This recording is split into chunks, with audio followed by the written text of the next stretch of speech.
ඔබත් මමත් උපන් මේ හෙළ භූමියේ තරම් සාක්ෂි සාධක සහිතව ඔප්පු කරන්න පුළුවන් ඉතිහාසයක් වෙනත් රටකට තිබුණා නම් ඔවුන් ඒකෙන් මොනතරම් ප්‍රයෝජනයක් ගනීද?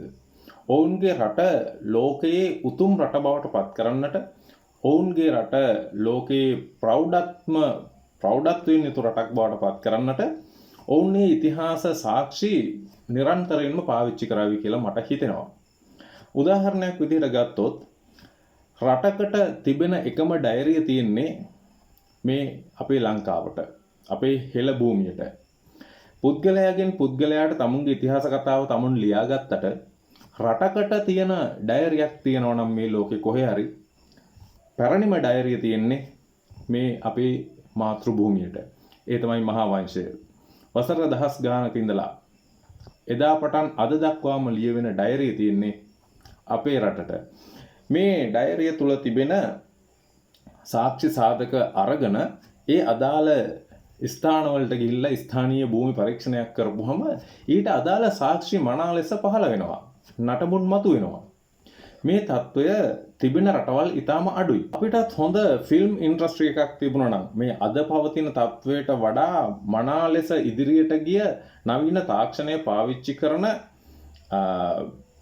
තාක්ෂණික හැකියාවන්ගෙන් යුතු ෆිල්ම් ඉන්ඩස්ට්‍රි එකක් අපිට තිබුණා නම් අපේ ඉතිහාසය ලෝකයට ගෙනියන්න මොන තරම් පහසුද? අපේ ඉතිහාසය ලෝකයේ ඉදිරියේ විවරණය කරන්නට, පැහැදිලි කරන්නට අපිට ඉතාමත්ම පහසු වෙනවා. පසුගිය කාලවලදී විවිධ ෆිල්ම් වලින් ඒක කරන්න උත්සාහ කරපු බවක් අපි දැක්කා. මීට වසර ගානකට පෙර ඒ වාගේ දරපු උත්සාහයක් පිළිබඳව තමයි අද මම කතා කරන්නේ. මීට වසර ගණනාවකට පෙර අපේ ලංකාවේ තිබුණා සීගිරි ෆිල්ම්ස් ලිමිටඩ් කියලා ෆිල්ම් නිෂ්පාදනය කරන ආයතනයක්. මෙන්න මේ ආයතනය තුලින් විශේෂ චිත්‍රපටයක් එළි දක්වන්නට යෙදුණා 1966 දී. මේ චිත්‍රපටයට නම දෙන්නේ රජකම් කළත් කියලා. රජකම් කළත් කලකම් පළදේ කියලා අපේ ඉතිහාසයේ කතාවක් තියෙනවානේ. මෙන්න මේ කතාවට අනුව එහි ප්‍රථම වචන දෙක අරගෙන තමයි මේ චිත්‍රපටියට නම දෙන්නේ. රජකම් කළත් කියලා.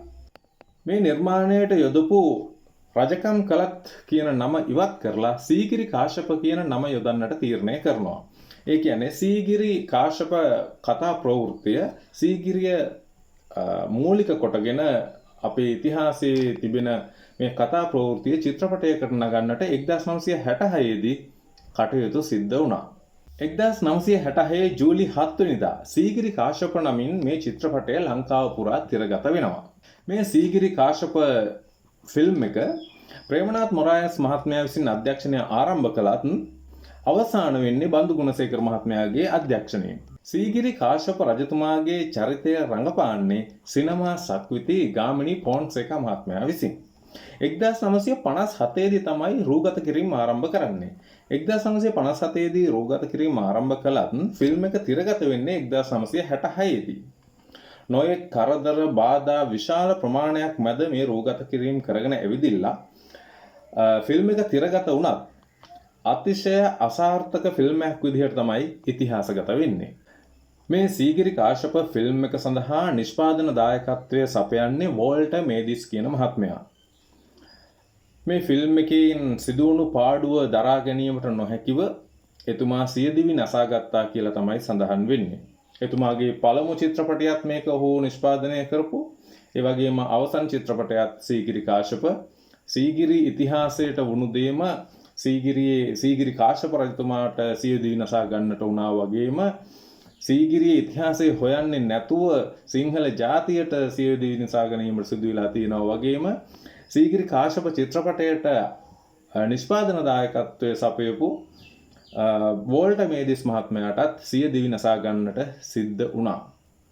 ඉතින් මේකත් විශේෂ අවස්ථාවක්. ඒ වගේම මේ ෆිල්ම් එක ඔබ දකින්න කැමති නම් ඊටාම් පැරණි ෆිල්ම් එකක්.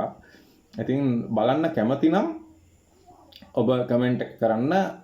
වැඩි දිනකුවේ කැමැත්ත තිබෙනවා නම් මම ඒක මේ හෙළමංස YouTube නාලිකාව හරහා ඔබට නරඹන්නට අවස්ථාව ලබා දෙන්න උත්සාහ කරන්නම්. එහෙමනම් ජය වේවා.